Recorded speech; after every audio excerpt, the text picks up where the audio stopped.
하나님의 말씀 보도록 하겠습니다. 출애굽기 4장 24절에서 26절 말씀입니다. 출애굽기 4장 24절에서 26절 말씀입니다. 한 목소리로 같이 읽도록 하겠습니다. 출애굽기 4장 24절에서 26절 말씀입니다. 같이 읽겠습니다. 시작. 모세가 길을 가다가 숙소에 있을 때에 여호와께서 그를 만나사 그를 죽이려 하신지라. 시보라가 돌칼을 가져다가 그의 아들의 포피를 베어 그의 발에 갖다 대며 이르되 당신은 참으로 내게 피난편이로다 하니 여호와께서 그를 놓아 주시니라. 그때 시보라가 피난편이라 함은 할례 때문이었더라. 아멘. 자, 오늘은 출애굽기 4장 24절에서 26절 말씀으로 언제나 한결같아라라는 제목으로 함께 말씀 나누도록 하겠습니다. 2025년이 어느덧 3주가 채 남지 않았습니다. 여기 계신 모든 분들은 한 해의 마무리를 하고 결산을 하면서 올 한 해도 은혜를 주신 하나님께 깊은 감사를 드리고 있으리라 생각합니다. 저도 대학원에 입학하고 이번에 두 번째 종강을 앞두고 있습니다. 4학기 중 두 번째 학기를 마무리하고 있는 중이죠. 그래서 이번 주에 대학원에서 드렸던 예배도 종강 예배로 드렸습니다.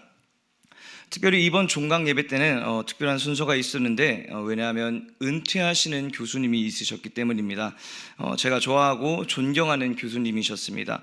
비록 제가 학부 때 수업이 많이 겹치지 않아서 몇 번 수강하지는 못했지만 교수님께서 가지고 있으신 어떤 사상이나 학생들을 생각하는 마음은 충분히 새겨들을 만한 내용들이었기 때문입니다. 그 교수님께서 퇴임사를 하시는데 목회자로서 가져야 할 소양에 대해서 말씀하셨습니다. 두 가지였는데 첫째는 성실이며 두 번째는 정직이었습니다. 이 두 가지 소양은 교수님이 평소에도 항상 강조하시던 것이었습니다. 수업 때도 수업을 하다가 중간에 이야기를 하다가 말씀하시며 매번 상담을 할 때도 거의 성실과 정직으로만 1시간을 말씀을 하셨습니다. 귀에 굳은 살이 배길 정도로 많이 들은 내용이었지만 저는 교수님의 말씀이 틀린 것이 하나 없다고 생각하며 마지막까지 그 퇴임사를 경청했습니다. 그렇습니다. 여러분, 목회자는 성실해야 하며 정직해야 합니다.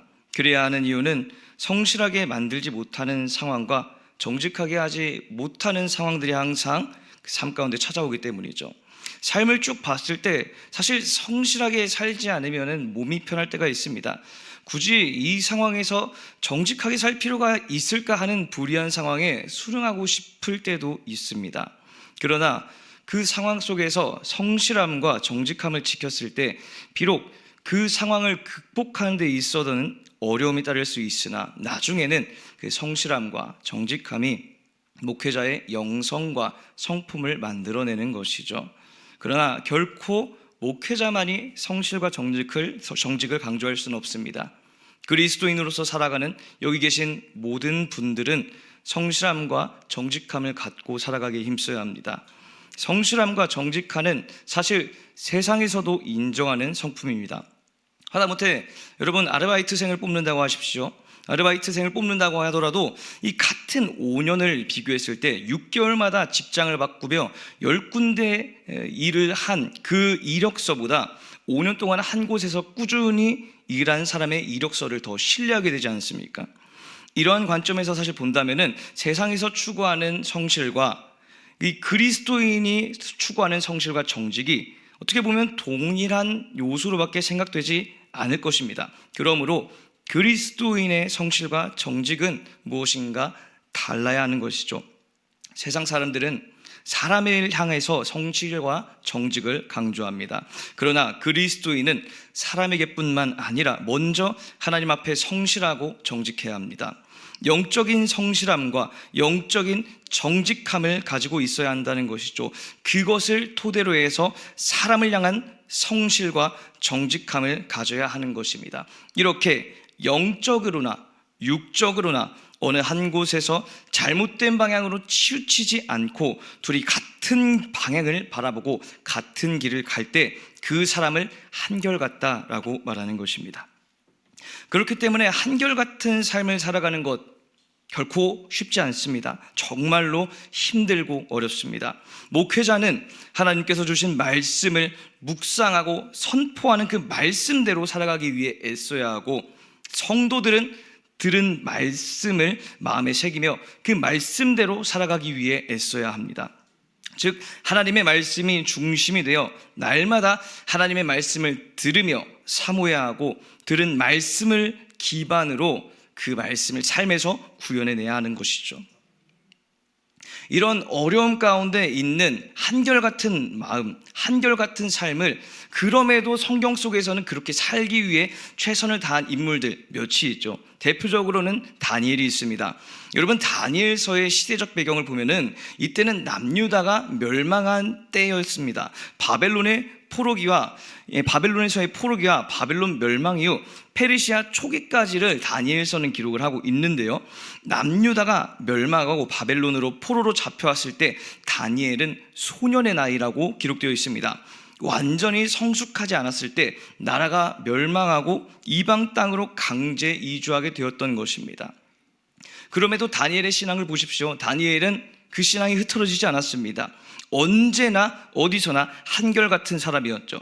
다니엘 1장 8절을 보면 다니엘이 뜻을 정해서 왕의 음식과 포도주를 마시지 않을 것이라고 기록하고 있습니다. 왜냐? 자신을 부정하게 만들지 않기 위함이었습니다. 그랬더니 하나님께서 다니엘에게 긍휼과 은혜를 베푸셨죠. 왕의 음식을 먹은 자들보다 더 그 얼굴이 아름답고 윤택하게 만드셨습니다. 뿐만 아니죠, 모든 학문에 지식을 주시고 그에 더해서 지혜를 주셨습니다. 이후에 바벨론이 무너지고 페르시아가 세워지고 다니엘의 나이는 소년에서 어느덧 노년의 나이로 되었습니다. 그러나 노년의 때에도 다니엘은 여전히 소년의 때와 같이 한결같았습니다. 다른 신들에게 30일 동안 절하지 말라는 금령이 세워졌을 때에도 다니엘은 전에 하던 대로 하루 3번씩 무릎을 꿇고 기도하며 하나님께 감사했습니다. 금령을 어긴 다니엘에게 사자굴로 던져지는 형벌이 주어졌지만 하나님은 다니엘을 보호하셔서 어떤 사자도 다니엘에게 흠집 하나 내지 못하게 하셨습니다. 그렇습니다. 한결같은 삶을 살아가기 위해 부단하게 그 걸음을 옮기는 자에게 하나님께서는 은총을 허락하십니다. 시편 37편 23절에서 24절 말씀을 보면은 이렇게 기록되어 있는 것을 볼 수 있는데요, 한번 같이 볼까요? 여호와께서 사람의 걸음을 정하시고 그의 길을 기뻐하시나니 그는 넘어지나 아주 엎드러지지 아니함은 여호와께서 그의 손으로 붙드심이로다. 아멘. 하나님의 길을 한결같이 걸어가는 자는 하나님께서 기뻐하시며 하나님께서 완전하신 손으로 붙들어 주신다는 것입니다. 여러분, 이것을 기억하십시오. 그리고 오늘 저와 여러분의 그 마음 가운데 하나님의 말씀을 의지하며 그 말씀대로 살아가리라는 이 한결같은 삶을 오늘 이 자리에서 말씀을 통하여서 결단하시기를 축복합니다. 자, 이제 오늘 본문 말씀을 보도록 하겠습니다. 먼저 성경 안에 기록된 모세라는 인물은 도대체 어떤 사람으로 기록되어 있는가를 한번 보도록 하겠는데요, 모세의 중요도를 따지면 사실 모세는 굉장히 중요한 인물 중 하나라는 사실, 아마 여기 계신 모든 분들은 중 누구도 부정할 수 없을 것입니다. 비록 고대에 일어난 일이라고 하더라도 하나님의 약속의 땅을 향한 첫걸음인 출애굽에서부터 가나안에 들어가기까지 중요한 역할을 감당했던 인물이 바로 모세였기 때문입니다. 그의 삶을 보면은 늘 하나님께서 주시는 명령에 순종했고 그 말씀을 이스라엘 모든 백성에게 선포해야 하는 책임을 잘 감당했습니다. 그러나 사실 모세의 일상은 잘 들여다보면은 그 누구보다도 힘들고 고됐을 것입니다. 하나님의 말씀은 말씀대로 순종할 준비를 하며 그렇게 살아야 하기도 해야 했고, 그 말씀을 이스라엘 모든 백성에게 전달해서 그렇게 살게끔 선포하고 안내해야 했고, 중간에 발생하는 이 백성들 사이에 크고 작은 사건 사고들을 하나님 말씀에 비춰서 판단하고 결정해 줘야 했습니다. 그렇게 그 일을 모세는 40년 동안 감당했던 것이죠. 일반 사람이라면 사실 벌써 골병을 앓고 휴식을 취해야 할 일들이었습니다. 그러나 모세는 80세부터 120세까지 이 모든 일을 감당하면서 인간적인 눈으로 보기에 모세는 정말 초인적인 일을 감당했던 것이죠. 전적으로 하나님께서 모세에게 힘과 능력을 허락하시고 감당할 수 있게끔 하셨다고 우리는 판단할 수밖에 없습니다. 신명기 34장에서 7절 말씀을 보면은 모세에 대해서 이렇게 기록이 되고 있는데요, 이렇게 말하고 있습니다. 모세가 죽을 때 나이 120세였으나 그의 눈이 흐리지 아니하였고 기력이 쇠하지 아니하였더라 라고 말입니다. 그리고 모세를 이렇게 평가하고 있습니다. 신명기 34장 10절에서 12절 말씀 한번 같이 읽어보도록 할까요?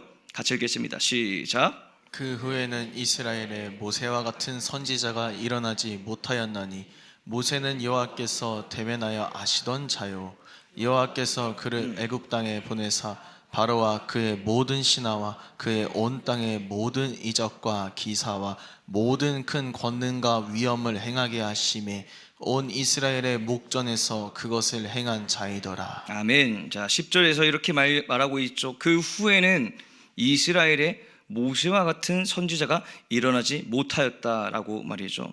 그 뒤에 10절 하반절부터 12절까지의 말씀은 모세가 왜 이와 같은 평가를 듣기에 합당한 자인지를 설명하고 있습니다.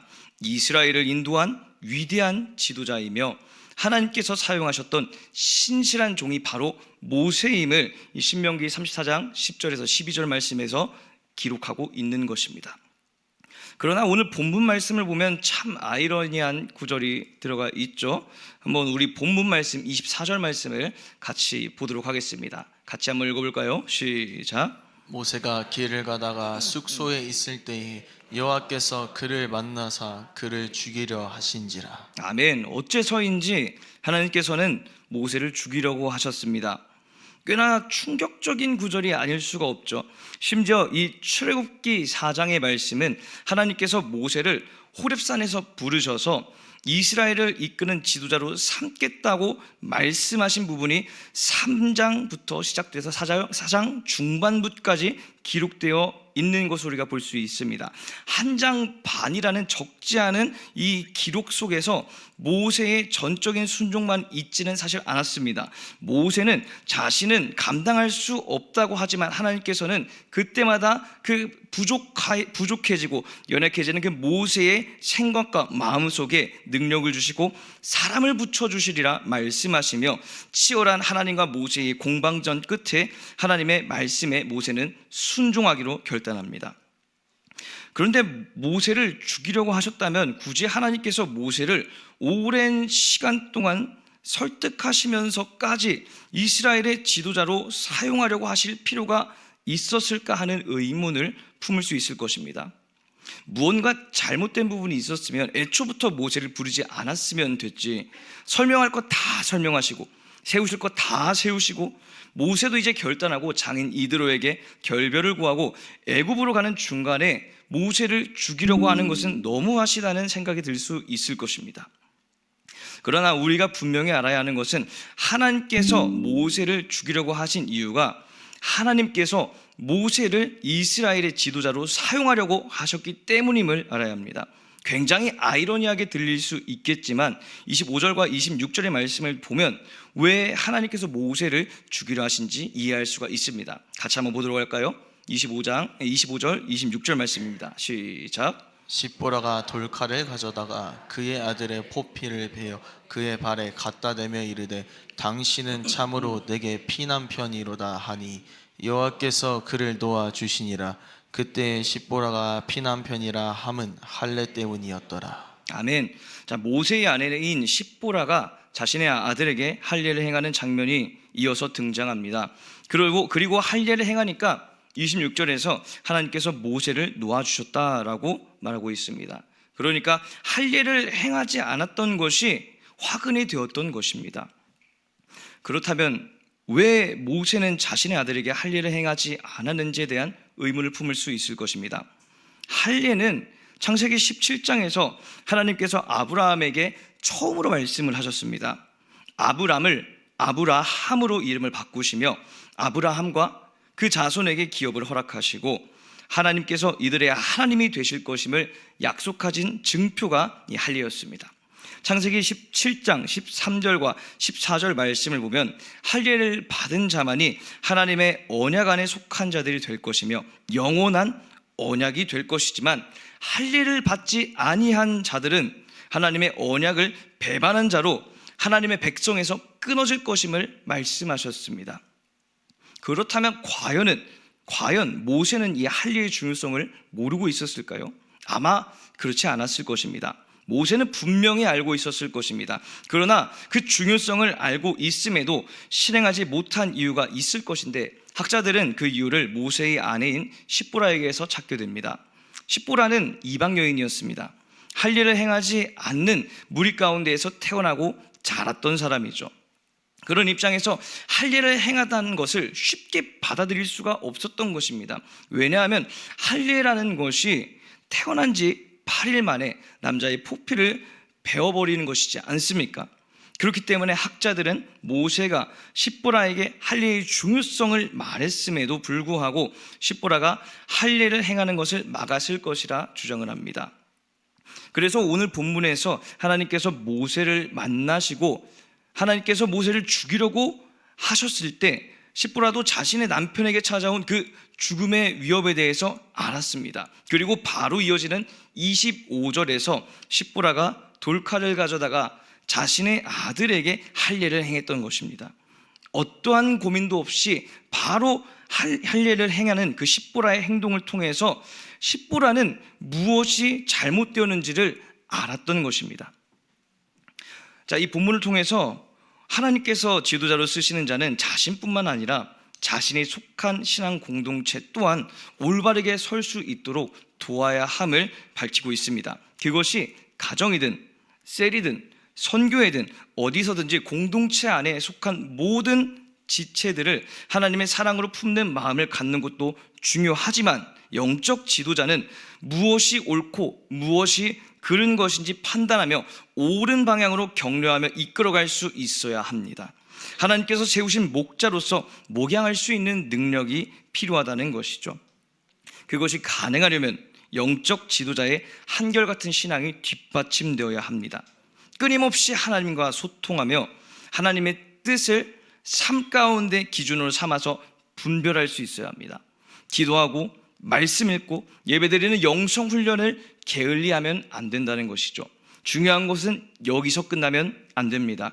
삶에서 그렇게 살아가기 위해 계속해서 노력해야 하는 것이죠. 아무리 좋은 말이 지도자의 입에서 나온다고 하더라도 평소에 그 행실을 봤을 때 전혀 말씀과는 다른 모습으로 살아간다면 그 누구의 신뢰도 얻지 못할 것입니다. 좋은 말 잘하는 허풍 떠는 사람이라고 평가하겠죠. 사람도 겉과 속이 다른 사람에게 마음을 주지 않는데 하나님 또한 마찬가지지 않겠습니까? 하나님은 사람의 중심을 꿰뚫으셔서 그 중심을 보시는 분이십니다. 사람은 겉으로 보이는 면만 보고 속을 수 있어도 하나님은 속이지 못합니다. 갈라디아서 6장 7절 말씀에 이렇게 기록이 되어 있습니다. 한번 쉬운 성경으로 보도록 하겠습니다. 같이 읽어볼까요? 시작. 스스로 속이지 마십시오. 하나님을 속일 수는 없습니다. 사람은 자기가 심은 대로 거둘 것입니다. 아멘. 갈라디아서 6장 7절에도 말하고 있죠. 하나님을 속일 수 없습니다. 사람은 자기가 심은 대로 거둘 것입니다. 지금 당장은 어찌저찌 넘어갈 수 있어도 하나님은 그것을 기억하신다는 것입니다. 바로 오늘 본문의 모세와 같이 말이죠. 제가 계속 모세를 들면서 영적 지도자라는 표현을 사용해서 지금까지 말씀드린 모든 내용이 우리가 교회 내에서 일반적으로 생각하는 이 지도자에게 적용될 것이라 생각할 수도 있을 것입니다. 목사님, 장로님, 권사님, 셀장님, 선교회 임원분들과 같이 이 교회 내에서 세워지고 헌신한 분들을 떠올리셨을 수도 있지만, 여기서 말하는 영적 지도자는 결코 교회 내에서 세워진 한정된 직분자를 지칭하는 말이 아닙니다. 베드로전서 2장 9절에서 10절 말씀을 한번 같이 보도록 할까요? 쉬운 성경으로 읽어보도록 하겠습니다. 시작. 그러나 여러분은 하나님께서 선택하신 민족이며 왕의 제사장입니다. 또 거룩한 나라이며 하나님께서 홀로 다스리는 나라의 백성입니다. 하나님께서는 그분의 행하신 놀라운 일들을 알게 하시려고 여러분을 어두움 가운데서 불러내어 그의 놀라운 빛 가운데로 인도하셨습니다. 여러분이 전에는 하나님의 백성이 아니었지만 지금은 하나님의 백성입니다. 이전에는 은혜를 몰랐지만 지금은 은혜를 받고 누리고 있습니다. 아멘. 자, 베드로전서 2장 9절에서 10절 말씀을 통해서 우리에게 말씀하시는 바가 무엇이냐? 하나님의 백성이며 하나님의 은혜를 받고 누리는 모든 자는 어두움 가운데에서 하나님께서 부르셔서 빛 가운데로 인도하셨다는 것입니다. 그 이유는 하나님의 선하심을 선포하게 하시기 위함입니다. 그러므로 부르심을 받은 하나님의 백성 한 명 한 명은 하나님께서 선택하신 민족이며 왕의 제사장이라는 것입니다. 영적 지도자는 하나님의 백성 모두에게 해당되는 것이며 지금 여기 계신 여러분 모두가 영적 지도자입니다. 물론 여기 계신 분들 중에서 예수님을 구주로 영접하고 신앙생활 하신 지 오래되지 않으신 분들도 있으실 것입니다. 이 성경적인 지식이 많지 않으신 분들도 있으실 것이고 어린이, 학생들과 같은 나이가 어린 분들도 있습니다. 그러나 교회 밖에서 보면 저와 여러분 모두는 동일하게 그리스도인입니다. 세상에서 볼 때 우리의 언행은 그리스도를 대변하고 있는 것임을 항상 잊지 말아야 합니다. 결과적으로 하나님은 여러분을 통해서 하나님의 선하심을 드러내길 원하십니다. 그러니 우리는 날마다 하나님의 선함을 뚫고 치밀어 오르는 그 육적인 감정들, 정욕들을 잘 다스려야 하는 것이죠. 베드로전서 2장 11절과 12절 말씀을 한번 같이 보도록 하겠습니다. 같이 읽겠습니다. 시작. 사랑하는 자들아, 거류민과 나그네 같은 너희를 권하노니 영혼을 거슬러 싸우는 육체의 정욕을 제어하라. 너희가 이방인 중에서 행실을 선하게 가져 너희를 악행한다고 비방하는 자들로 하여금 너희 선한 일을 보고 오시는 날에 하나님께 영광을 돌리게 하려 함이라. 아멘. 자, 11절 말씀을 보십시오. 영혼을 거슬러 싸우는 육체의 정욕을 제어하라라고 말씀하고 있으십니다. 영이 원하는 것과 육신이 원하는 바가 다르므로 마찰이 생기는 것이죠. 육신은 계속해서 육신이 원하는 방향으로 가려고 우리의 마음과 영혼을 흔드는 것입니다. 그러므로 한결같은 믿음과 신앙을 지니기 위해서 하나님께서 주시는 선함을 굳건히 붙잡고 육신이 원하는 악한 일들을 하나님의 선함으로 제어할 수 있어야 합니다. 12절에서 계속해서 강조하고 있죠. 행실을 선하게 하십시오. 그 행실을 비판하는 자들도 있고 어리석다고 표현하는 자들도 있을 것입니다. 그러나 우리는 하나님의 영광을 위하여 살아가는 자들입니다. 영과 육이 하나님의 뜻 안에서 일치되고 일관성 있게 나아갈 때 하나님은 그 고난을 통해서 영광을 받으실 것입니다. 말씀을 정리하도록 하겠습니다. 오늘 본문을 통해서 하나님께서 세우신 종 모세를 하나님은 왜 죽이려고 하셨는지, 이를 통해서 우리가 어떠한 신앙을 가져야 하는지를 함께 나눴습니다. 하나님께서 세우신 영적 지도자는 한결같아야 합니다. 우리에게 주시는 하나님의 말씀을 통해서 늘 자신을 점검하고 주어진 말씀을 통해서 그렇게 살아가려고 부단히 애써야 합니다. 그러나 영적 지도자는 결코 특정 사람만을 지칭하는 말이 아닙니다. 우리 모두가 영적 지도자입니다. 하나님의 은혜를 입은 자들이며 하나님의 선함을 우리의 삶을 통해서 드러내야 하는 자들이 바로 우리이며 그렇게 살아가야 하는 사명을 지닌 사람들이 바로 우리라는 것이죠. 그렇게 살아가기 위해서 우리는 어떻게 해야 합니까? 늘 말씀을 가까이 하고 늘 말씀에 귀 기울여야 합니다. 로마서 10장 17절 말씀에 이렇게 기록이 되어 있죠. 믿음은 들음에서 나며 들음은 그리스도의 말씀으로 말미암았느니라. 여러분, 한결같 하나님의 그 백성이 하나님의 말씀을 떠나서는 살 수가 없습니다. 말씀 없이는 한결같은 신앙도 유지할 수가 없습니다. 자녀를 위해서, 부모를 위해서, 친구를 위해서, 직장 동료를 위해서 기도하고 있으신 여러분, 하나님의 말씀을 가까이 하시길 축복합니다. 말씀을 듣고 읽고 묵상하며 영적으로 하나님과 일치되어야 되는 삶을 우리는 살아가야 하는 것이죠. 그리고 여러분, 늘 깨어 기도하셔야 됩니다. 기도함으로 나의 영과 육이 하나님의 뜻 안에서 일치될 수 있도록 결단하시기 바랍니다. 시편 138편 3절에 이렇게 말하고 있습니다. 같이 한번 읽어보도록 하겠습니다. 시작. 내가 간구하는 날에 주께서 응답하시고 내 영혼에 힘을 주어 나를 강하게 하셨나이다. 아멘. 내가 하나님께 간구할 때 하나님께서는 응답하시립니다. 내 영혼에 힘을 주시고 나를 약한 자리 가운데에서 능력을 부어주셔서 다시금 강하게 만드는 것이죠. 하나님을 향해 구하는 그 목소리를 들으시고 하나님은 언제든지 응답할 준비가 되셨습니다. 그러므로 언제나 하나님을 바라보고 하나님을 의지하고 하나님을 신뢰하는 신앙이 저와 여러분의 신앙 되시기를 주님의 이름으로 축복합니다. 우리 같이 찬양하겠습니다.